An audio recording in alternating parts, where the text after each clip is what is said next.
mungkin dia merasakan lagi baik dia bunuh je bersatu ni. Dan cara yang termudah untuk nak membunuh bersatu ialah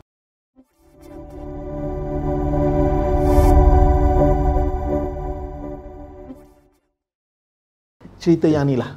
Lepas 30 Oktober, adakah nampak semua ni satu plot, jalan cerita atau strategi daripada Datuk Seri Anwar tu sendiri? Macam mana tu, Ibi? Ada orang dia kata semua dalam rancangan Tun. Itulah. Ada yang kata semua dalam rancangan Anwar. Saya minta maaf lah. Saya tak percaya manusia yang biasa ni boleh merancang segala-galanya lah. Betul. Bagi saya UMNO memang dia bila dia beri sokongan kepada Muhyiddin pun dulu ianya tindakan politik. Dia ada dia punya agenda, dia ada dia punya kepentingan, dia ada dia punya perancangan. Asalnya dia kata dia sokong pun atas dasar peribadi. Ahli-ahli parlimen atas dasar peribadi. Dan dia tak masuk pun Perikatan Nasional. Dia ada dia punya muafakat nasional. Dia tak nak masuk menyertai Perikatan Nasional. Lalu benda tu kita dah dapat memahami bahawa sokongan mereka terhadap Tan Sri Muhyiddin adalah atas kepentingan diri mereka dan parti mereka. Dan ianya bukan atas sebab adanya persetujuan dengan matlamat dan apa yang hendak dilakukan oleh Muhyiddin. Tapi dia nak ambil kesempatan lah. Inilah yang masalahnya. Muhyiddin pun macam tak faham. Ataupun dia pun tak kisah asalkan dia dapat jadi Perdana Menteri. Azmin pun macam tak kisah asalkan aku dapat lepaskan diri daripada janji untuk nak terima Anwar sebagai Perdana Menteri. Maka dia orang keluar. Dan dia orang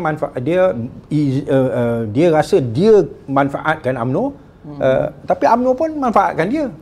Dan sekarang ini bila dah selepas beberapa bulan maka UMNO melakukan apa yang daripada awal kita dah jangka dia akan lakukan. Dan ini pun benda yang sama yang saya kena sebut. Mungkin orang tak berapa seronok dengar ni, tapi kita pun kalau UMNO sokong Anwar pun bukanlah kerana dia sayang pada Anwar. Dia pun ada dia punya agenda. Yang saya khawatir yang sekarang ni yang disebut sebagai sokong ini pun hanya sekadar untuk nak pressurize dan berikan tekanan kepada Muhyiddin. Tak mustahil. Puak-puak ni bukan baik. Minta maaf lah dia orang ni ada agenda dia, dia ada dia punya kepentingan dia bertindak untuk kepentingan dia. Kan? Lalu kalau kita rasa dia orang ni sokong kita, alhamdulillah macam mungkin Muhyiddin lah.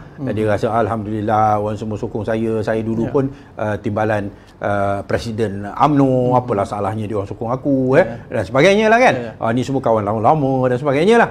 Tapi sekarang ni nampaklah memang dia nak tekan dan dia akan manfaatkan kedudukan mereka di mana Muhyiddin perlukan mereka. Tapi one good thing, satu benda yang baik adalah seperti yang kita bincang minggu lepas. Sokongan UMNO pada Anwar tidak bersyarat.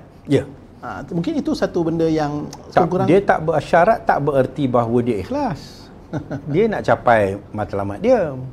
Matlamat dia ialah supaya Anwar terima dia, supaya dengan itu dia boleh tekan Muhyiddin.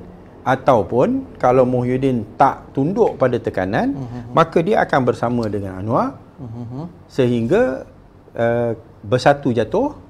Dan bila bersatu jatuh, dia akan menjadi lemah. Kerana bersatu ni dia tak pernah ada dia punya sejarah. Lebih-lebih lagi Tan Sri Muhyiddin sejarah yang panjang sebagai pembangkang. Ahli parlimen mereka pun semua tu yang tukang lompat selepas PH menang kan. Dan bila bersatu dah lemah, maka kita boleh anticipate ataupun kita boleh jangka Anwar akan capai UMNO akan merasakan matlamat mereka telah tercapai. Maka pada ketika itu kemungkinan mereka akan keluar daripada PH pula dan menyokong Anwar pula kan. So sekarang ni dia letak supaya tak ada syarat, seperti mana itulah yang Iskandar kata masa nyawa-nyawa ikan dulu tak ada pula kena syarat-syarat apa Sama lah macam sekarang. Kan dia sekarang ni dia pun rasa bahawa dia kena tekan dengan bersatu, dan kalau berterusan begini ke PRU 15, ini saya pun nak sebut. Dia akan jadi macam Sabah. Ya. Di mana Tan Sri Muhyiddin akan menetapkan syarat-syarat, akan buat keputusan dan sebagainya. Dia terus sebagai Perdana Menteri, dia akan bertanding kerusi ini dan sebagainya. Bertanding pun dua, MNPN pun jadi masalah dan sebagainya. Lalu mungkin dia merasakan lagi baik dia bunuh je bersatu ni. Dan cara yang termudah untuk nak membunuh bersatu ialah bersama dengan Anwar untuk seketika sehingga bersatu ni mati. Dan ahli-ahlinya kembali kepada UMNO.